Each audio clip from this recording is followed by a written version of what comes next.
Israel में आसमान फाड़ देने वाला धमाका, मशरूम क्लाउड देख दहशत, टेस्ट या है कोई बड़ा खेल। नमस्कार, मैं हूं आपके साथ आयुषी गुप्ता। देखिए, पश्चिम एशिया में हालात लगातार बिगड़ते जा रहे हैं। एक तरफ इजराइल और हिजबुल्लाह के बीच सीजफायर कागजों तक सीमित नजर आ रहा है, तो दूसरी तरफ ईरान ने भी हॉर्मुज स्ट्रेट को लेकर के नए सख्त संदेश दे दिए हैं। ईरान अमेरिका में शांति कराने के लिए पाकिस्तानी गृह मंत्री मोहसिन नकवी भी ईरान पहुंचे हैं। साथ ही ईरानी मीडिया लोगों को AK-47 बंदूक चलाने की ट्रेनिंग दे रहा है। इजरायली सेना ने यह दावा किया है कि उसने शुक्रवार से अभी तक लेबनान में करीब 100 ठिकानों पर हमले किए हैं। इजरायल डिफेंस फोर्सेस के मुताबिक ये कार्रवाई हिजबुल्लाह की ओर से ड्रोन, मोर्टार और विस्फोटक हमलों के जवाब में की गई है। दक्षिणी लेबनान के टार इलाके समेत कई जगहों पर आतंकी ढांचे, ऑब्जर्वेशन पोस्ट और हथियारों के गोदाम निशाने पर लिए गए। लेबनान में आपको बता दें कि 2969 लोगों की मौत हो गई है।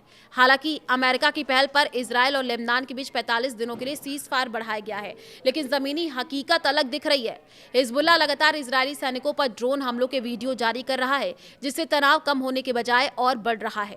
लेबनान के स्वास्थ्य मंत्रालय के अनुसार 2 मार्च से शुरू हुई इस नई लड़ाई में अभी तक 2969 लोगों की मौत हो चुकी है। 9000 से ज्यादा घायल हैं। सिर्फ पिछले कुछ दिनों में ही 80 से ज्यादा लोगों की जान गई है। खान यूनिस से गाजा सिटी तक हमले हुए हैं। गाजा पट्टी में इजरायली हमले लगातार जारी हैं। रिपोर्ट के मुताबिक खान यूनिस के पूर्वी और दक्षिणी इलाकों में भारी तोपखाना फायरिंग हुई है। सैन्य वाहनों से लगातार गोलीबारी की गई है। अल बुरेज शरणार्थी कैंप के पूर्वी हिस्से में भी तेज गोलीबारी हुई है।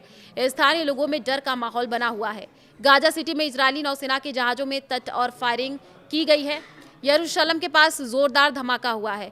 यरूशलेम के पास बीती शिमिस इलाके में शनिवार रात हुए एक जोरदार धमाके ने पूरे क्षेत्र में दहशत फैला दी है।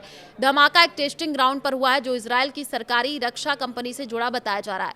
सोशल मीडिया पर वायरल वीडियो में आग का बड़ा गोला और आसमान में उड़ता धुआं साफ नजर आया। स्थानीय लोगों ने तेज आवाज और झटकों की भी पुष्टि की है। हालांकि कंपनी ने इससे पहले ये तय किया कि टेस्ट बताया गया है, लेकिन बिना किसी पूर्व सूचना के इतने बड़े धमाके पर सवाल उठ रहे हैं। खाड़ी देशों को कड़ी चेतावनी। ईरान के सुप्रीम लीडर के सलाहकार मोहम्मद मुख्तबर ने कुवैत और UAE को भी सख्त चेतावनी दी है। उनका कहना है कि इन देशों ने अपनी जमीन ईरान के दुश्मनों के इस्तेमाल के लिए खोल दी है।